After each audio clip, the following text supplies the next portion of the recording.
When was the last time your birthday actually touched you? Not the quick replies, not the polite thank yous, but the kind of feeling you had as a child, when your chest buzzed with excitement, when cake meant magic, and for one rare day the world revolved around you.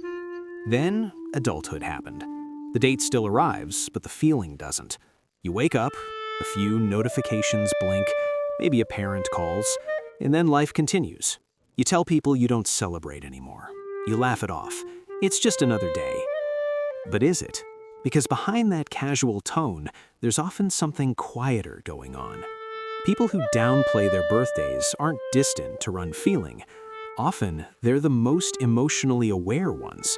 The ones who learned, slowly, that expecting too much can hurt. So, they adjusted. From a psychological lens, birthdays act like emotional mirrors. They reflect how comfortable we are being noticed, how we relate to attention, how safe it feels to be seen. When someone says, "I don't care about my birthday," sometimes what they really mean is, "I've learned not to expect much." That's not the same as maturity. Some people genuinely outgrow birthday excitement, not from sadness, but from calm. They find joy in ordinary mornings, quiet routines, steady lives.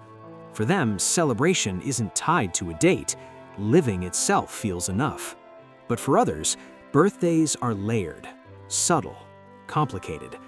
They don't bring excitement, they bring memories, moments of being overlooked, times when expectations went unanswered. So instead of hoping out loud, they lower the volume. "It's just another day" becomes a shield. The mind is good at this. When disappointment repeats, the brain adapts. It softens anticipation. Psychologists call this emotional self-protection.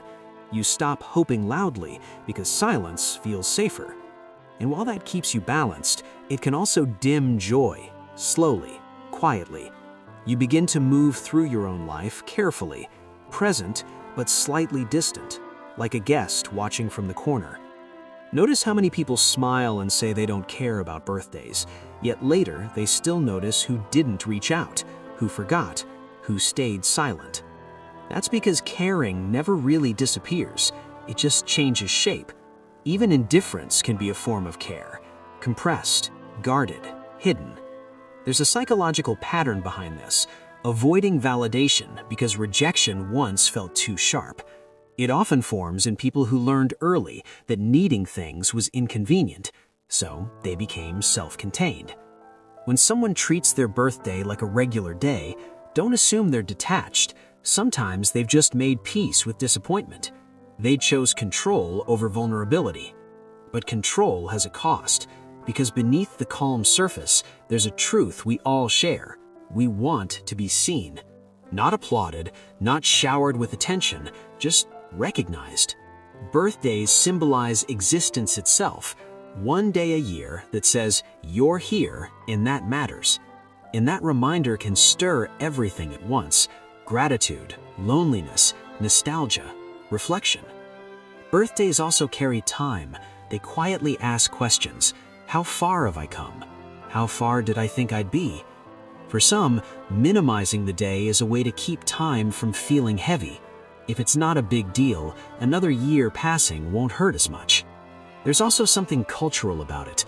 As kids, birthdays mean belonging. As adults, attention can feel awkward, like wanting to be noticed but not wanting to seem needy. Especially for those who grew up being the strong one, the responsible one, the one who remembered everyone else. Over time, your own day feels optional, and the idea of being celebrated starts to feel strange. Not because you don't deserve it, but because you're tired. That discomfort isn't humility, it's emotional exhaustion. Deep down, many people still long to be understood. Not loudly, but sincerely. They don't want parties, they want someone to notice who they've been becoming. That's the paradox of emotional growth. The more independent you become, the harder it is to receive care without suspicion. So birthdays become neutral ground. Less feeling, less risk. But inside, the mind is busy, remembering childhood joy, missing simplicity, grateful for survival, quietly longing for ease. And even if you think you've outgrown birthdays, some part of you still remembers what it felt like to be celebrated without hesitation. That's why birthdays don't fade, they transform. For many adults, they stop being parties and become mirrors. And choosing to keep them small isn't apathy, it's reflection.